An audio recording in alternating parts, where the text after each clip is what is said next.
Buenas noches a todos y a todas. Muchas gracias por estar acá. El GRE, a esta altura, tiene 8 documentos publicados artesanalmente como el que recibieron ustedes hoy.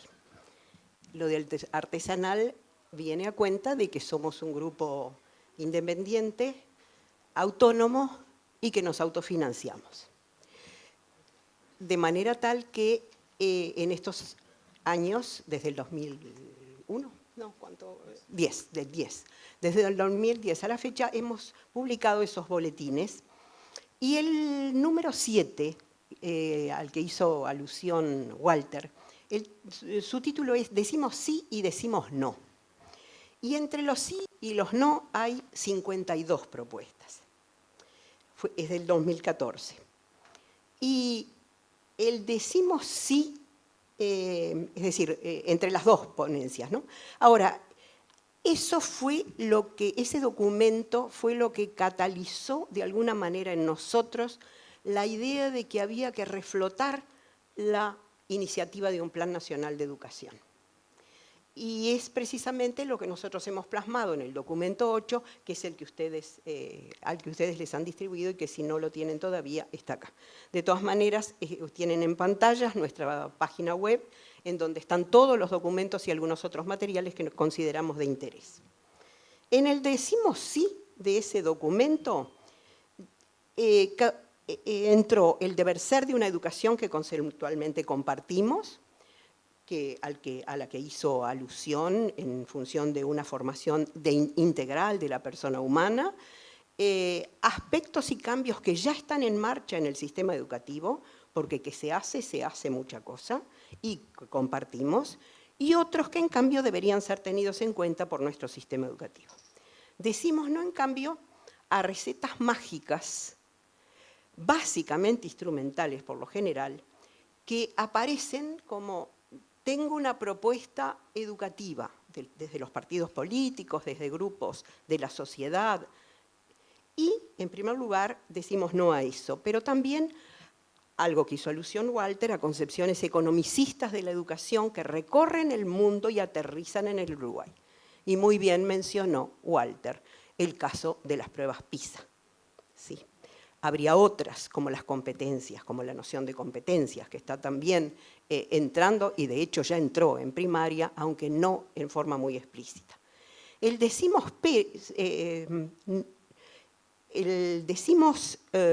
sí y el decimos no, lo hemos complementado hoy con un decimos sí, pero. Es decir, pensamos que ni las políticas focalizadas ni las reformas, que es la tradición planificadora de nuestro país y de mucha parte de América Latina, aunque ahora ya desde el 2001 aparecieron planes nacionales, con el caso de México, por ejemplo. Decíamos, pensamos que esas políticas focalizadas, con la mejor de las intenciones, y las reformas no contemplan la perspectiva global de un sistema educativo integrado, que sea integrador además. Obviamente no hay un único tipo de plan posible, ni todos responden a los mismos puntos de partida, por lo cual lo que estamos proponiendo es una reflexión colectiva que siente acuerdos básicos sobre los que se elabore un plan nacional. A esos efectos, el GRE participó con el documento 8 del Diálogo Nacional, presentó este documento a la ministra de Educación y a la subsecretaria, quienes lo incorporaron a la agenda del Congreso Nacional de Educación. Ámbito en el que creemos que es el ideal para canalizar precisamente esta iniciativa.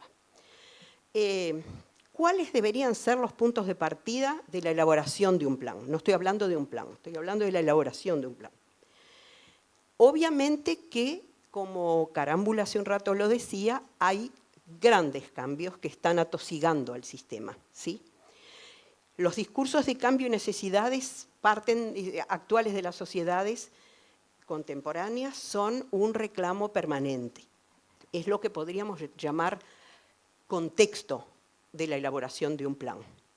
Ahora, no siempre los cambios que vienen del lado de la tecnología, políticos, económicos, sociales, culturales, etcétera, etcétera, son válidos en sí mismos, sino que en algunos casos nos vienen dados en forma hegemónica y repercuten directamente en aspectos sustanciales de la educación y la condicionan.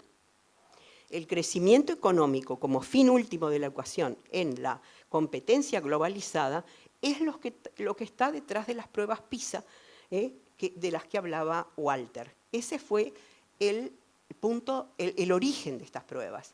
La OCDE las crea como instrumento de medición de la competitividad de los países de la Unión Europea. Solo que después, con un marketing agresivo y realmente muy exitoso, llega y se populariza en un montón de países entre los cuales nos contamos. Obviamente no vamos a discutir las pruebas, que podríamos hacerlo en términos epistemológicos, en cuanto a los campos disciplinares, ¿por qué? Que está enrabado con lo anterior, con la competitividad, porque no es casual que sean matemáticas, lengua y ciencias naturales los únicos 3 campos que se miden. ¿Por qué? Porque se presume que son la base de los sistemas productivos en el mundo. De manera que es reduccionista esa prueba, además. Es un modelo problemático y cuestionado desde el punto de vista de la evaluación en el sistema educativo, sin duda, ¿no? Y además hay como una especie de contagio, digamos, porque acá le ha dado, de alguna manera, PISA le ha dado un empujón al surgimiento de pruebas nacionales estandarizadas con un sustento epistemológico y pedagógico muy cuestionado, ya que provienen del conductismo, que como teoría pedagógica hace mucho que está dejada de lado, pero a su vez y sobre todo porque en realidad estamos dando pasos, no solamente en lo educativo, hacia lo que Sorokin, sociólogo de Harvard, denominó en su momento la cuantofrenia, cuando se aplica al campo de la sociedad, del campo social. No ni significa negar la importancia del crecimiento, sabemos que hay que articular la educación con la economía, pero no como su fin último, sino en claves de formación integral de la persona y de su sociedad. Ahí está la gran diferencia. Nadie niega la relación educación-economía. Estos cambios, que muchas veces, repito, nos vienen dados, implican que la reflexión que proponemos para la elaboración del plan sea una reflexión de corte crítico, que no se quede con la imagen que nos viene vendida, ¿verdad?, sino que vaya a los por qué y para qué está esa propuesta en el medio. Por otro lado, hay cambios estructurales a los que realmente, aunque quisiéramos, no podríamos pasar por alto. Están relacionados con la modernidad y la posmodernidad, que coexisten ambos paradigmas malamente, pero coexisten como es posible en el campo de lo social en las sociedades, y que de alguna manera están haciéndonos repensar los sentidos de la escuela, porque la escuela es una institución creada en la modernidad para la formación de los ciudadanos en los nuevos estados nacionales de comienzos del siglo XIX y para la formación del trabajador, en aquel momento trabajador de las cadenas de montaje, es decir, de la producción de alto volumen. Todo esto tuvo un fuerte impulso en el positivismo, que aún goza de buena salud, y se basa fundamentalmente en un concepto de realidad externa al individuo que se puede moldear, en donde la relación teoría-práctica es unidireccional, y si la moldeamos en función de determinados objetivos, la presunción es que vamos a llegar a lograrlo. Y ese resultado se busca en función de lo que después demostró ser una fantasía de progreso ininterrumpido, propia del positivismo. Esto llevó a un sistema educativo estratificado, con énfasis en lo normativo, en formato piramidal, con formaciones rígidas como corredores independientes y planos únicos, y aunque matizadas, muchas de esas características nos persiguen hasta el día de hoy, no solo en el Uruguay, sino en los sistemas educativos contemporáneos. Pero hoy entraron en crisis esos sentidos dados y tienen múltiples consecuencias positivas, pero también crean muchas incertidumbres. Por ejemplo, hoy la ciudadanía, la construcción de ciudadanía, se da en un contexto cultural individualizante, cada uno para sí, que limita para la habilidad de ejercerla e incluso el interés de las personas para hacerlo. La pertinencia de la elaboración de un plan, en este sentido, se funda en la defensa del espacio público como espacio de lo colectivo y lo proyectual. Crear un plan nacional implica la participación de la mayor cantidad de actores sociales, ¿sí?, para su concreción. Por otro lado, en relación a la ciudadanía pero por el otro lado, las transformaciones del campo laboral se desmarcan completamente de los valores y de las actitudes características de un trabajador rutinario, ¿verdad?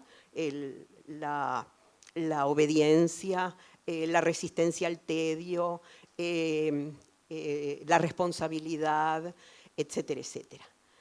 Fíjense que hoy por hoy, con enormes sectores en el mundo de trabajadores que lo hacen que desarrollan su tarea mediante teletrabajo, en pantuflas cuando quieren y por resultados y no por haber cumplido las 8 horas, ¿sí?, están mostrando un cambio que necesariamente va a tener que impactar en la educación. Se necesitan otras actitudes. Y por otro lado, en cuanto al trabajo, ya ningún trabajo, por más rutinario que sea, escapa a la necesidad de una cuota de valor simbólico. Ya no alcanza con apretar tuercas. Hay que dominar una serie de símbolos que están alrededor de todo tipo de trabajo, desde el gerente de altas finanzas hasta un empleado de una empresa por ejemplo, de reparación de autos. ¿Por qué? Porque ya todos sabemos, ¿verdad? Los autos vienen, está todo computarizado, ahí se requiere otro tipo de habilidades. Bien. En estos contextos, las reformas, de las que hablaba Walter hace un rato, no alcanzan. Es necesario un plan que reasigne sentidos que ya vengan dados y los cuestionemos, o aquellos que han pasado de moda, digamos, que son obsoletos, hay que resignificarlos en clave propia. Y para hacerlo en clave propia, hay que desmistificar muchos de esos significados y hay que elaborar reflexiva y críticamente las respuestas a las preguntas clásicas de la educación que en muchos ámbitos se dan por dado. Es decir, ¿para qué persona educamos? ¿Para qué sociedad? ¿Qué es educar? ¿Para qué país? ¿En qué sociedad regional y mundial? ¿En qué conjunto de países regional y mundial? Esas preguntas de un tiempo a esta parte no se oyen. Se oyen soluciones, que son soluciones básicamente de tipo instrumental. Si yo cambio tal estructura de este tramo, de estos niveles, con eso voy a alcanzar una serie de cambios de mucha mayor profundidad. Pero el problema es que estamos olvidando ir a las fuentes, repensar, hacer un corte, hacer una pausa y decir vamos a pensar en los fundamentos de la educación que nosotros consideramos que deben abordarse y darle sentidos. Con lo cual la elaboración de un plan nacional de educación es una tarea hermenéutica, en realidad, de parte de la mayor cantidad posible de actores. Y a su vez es una actividad que no puede limitarse a solucionar problemas del presente. Hablamos de un plan, como decía Walter, prospectivo, probablemente con un plazo al 2030. No es arbitrario, hay documentos de OPP que manejan el 2030, el propio trabajo anterior del proyecto ANEP UNESCO y Estrategia Nacional de Infancia y Adolescencia, también manejaba el mismo plan, parece un plazo razonable para empezar a transformar en el fondo la educación. Los cambios profundos que se acuerden deben abarcar a todo el sistema, pero eso sí, con especificidades para áreas, para niveles, sin duda, ¿no? Deben ser duraderos, entre comillas, pero flexibles, porque en este contexto de cambio no podemos pensar en un plan que se esclerose y que siga así hasta el 2030. Inevitablemente, y seguimiento y evaluación del plan, porque eso es indispensable que se haga desde el primer minuto, inevitablemente va a haber cambios. Y está bien que así sea y no hay que tener miedo. Obviamente no vamos a cambiar los puntos de partida que negociemos y consensuemos en el Congreso Nacional de Educación. Eso es inamovible. Los cambios en ese sentido prospectivo deben contribuir a construir futuros posibles. Esto es una concepción de perspectiva, no es la dominante, si se quiere, que es proyección de tendencias futuras. Pero la idea de idear, pensar en futuros posibles, planificar futuros posibles, además de desmarcarse del presente, parte del presente, pero se desmarca, recupera la capacidad de agencia de los actores. No es algo que viene dado y que yo tengo que seguir porque es tradicional en nuestro país, sino que depende de lo que los actores demos como sentido. Bien, yo no sé si todos ven, tienen una pantalla cerca, en realidad no sé a dónde tengo que apuntar porque esto no... Acá está, muy bien. Pero lo que no se ve, lo leo, es muy cortita, por otra parte son 4 puntos. ¿Qué es un Plan Nacional de Educación? Es una forma de planificar la educación, primera cosa. Hasta ahora, tradicionalmente, el sistema nacional ha trabajado por reformas y por políticas focalizadas. ¿Para qué? No, pero no quiero que todavía aparezca. No.